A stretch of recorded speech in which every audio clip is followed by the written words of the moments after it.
Inside Cy and Alexander's room. Cy jumps out of bed as Alexander wakes up and fumbles around for his cape. "Morning, buddy. Do you know what today is?" "I don't believe I do." "It's an insect day, and that means we can hang out here all day long and talk about whatever we want to." "Well, that sounds just marvelous. So, what do you want to talk about, Cy?" "Ooh, I have so many stories from back home. Do you know Dad has a genie in a cupboard that grants him wishes every day? Or a screen that sucks him into a world of games? Oh, or even a robot, and a globe, and even a pterodactyl?" "That is quite impressive, but did you know that both of my parents have saved the world many times? Or that my mother can control every element on Earth?" "You do know that Tempest's mom, Angel's mom, and Delilah's mom can do that too, right?" "Oh, ha! It's fine, Alex. You're amazing either way." "But what I really want to know about you is why are you always so happy?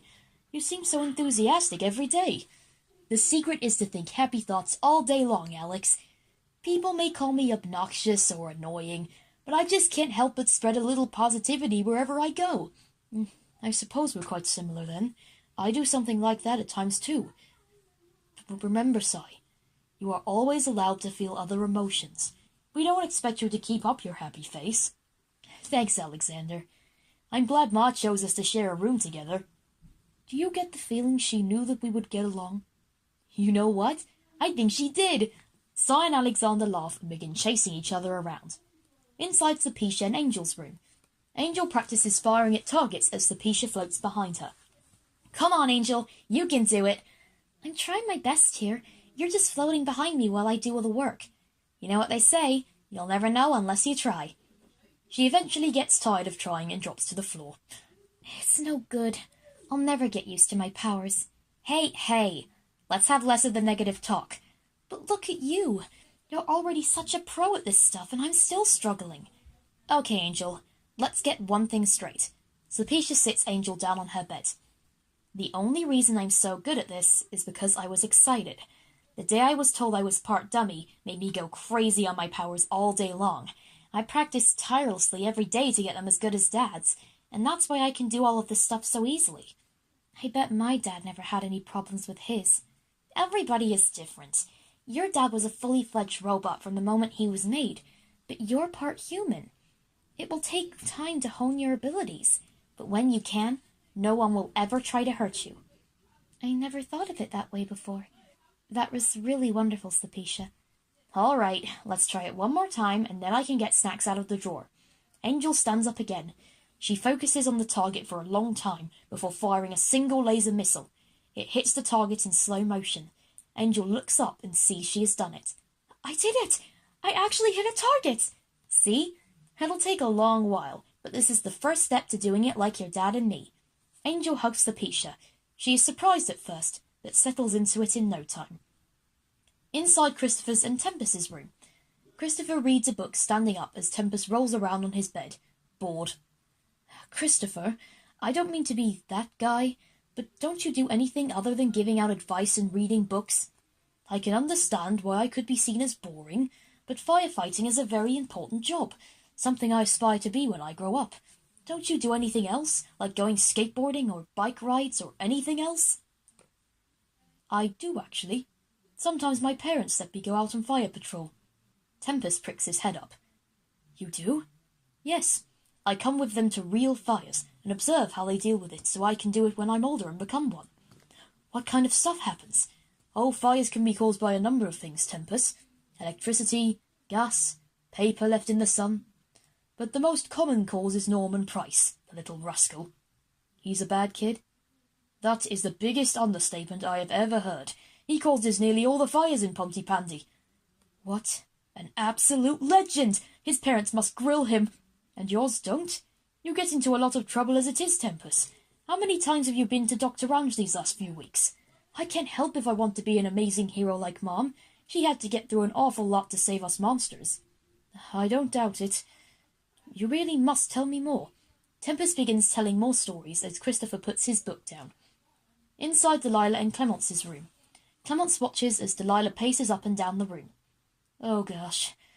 Oh, golly. What am I going to do? Delilah? What is the matter? It's nothing, hon. You just keep doing what you were doing. Are you quite sure? You can talk to me.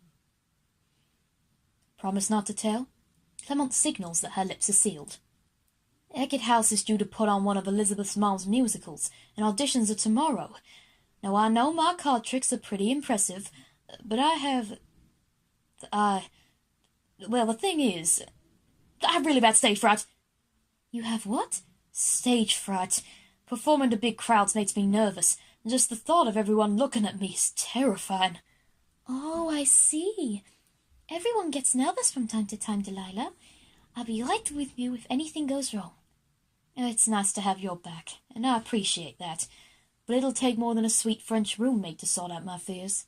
Of course. Let's just have a wonderful day of stories to take your mind off it all. Yeah, I'd like that.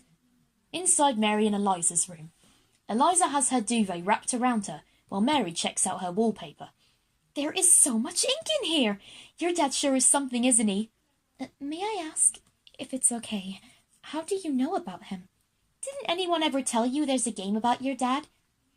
Oh no, please tell me you're joking. Nope, lots of gamers played the game. It's called Bendy and the Ink Machine. Does that mean I'm in it? Does everyone know about me? Don't worry your little head. This was made years before you were born. Oh, thank goodness. I wouldn't want even more people thinking I'm mean. I don't think you are. You're one of the sweetest people I've ever met, Eliza. Do you really think so?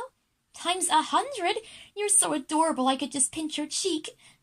But anyway, I'd better stop before I get carried away. No, it's fine. It's nice to have a friend that sees past my dad. Of course. I'll always be there for you. Now, let's have some story time! Eliza comes out of her duvet, and Mary snuggles in next to her. Inside Ryan and Bobby's room. Ryan is dusting around the room. He looks around to Bobby, who is still in his pyjamas in bed. Why are you still in bed? 1, because we don't have any lessons today, and 2, because I have a lot more of my dad's genes than Mom's. You could at least get dressed. Nope. Why are you like this, Bobby? Was like I said, I was taught to be a villain. Hang on. What? Did Mom plan this?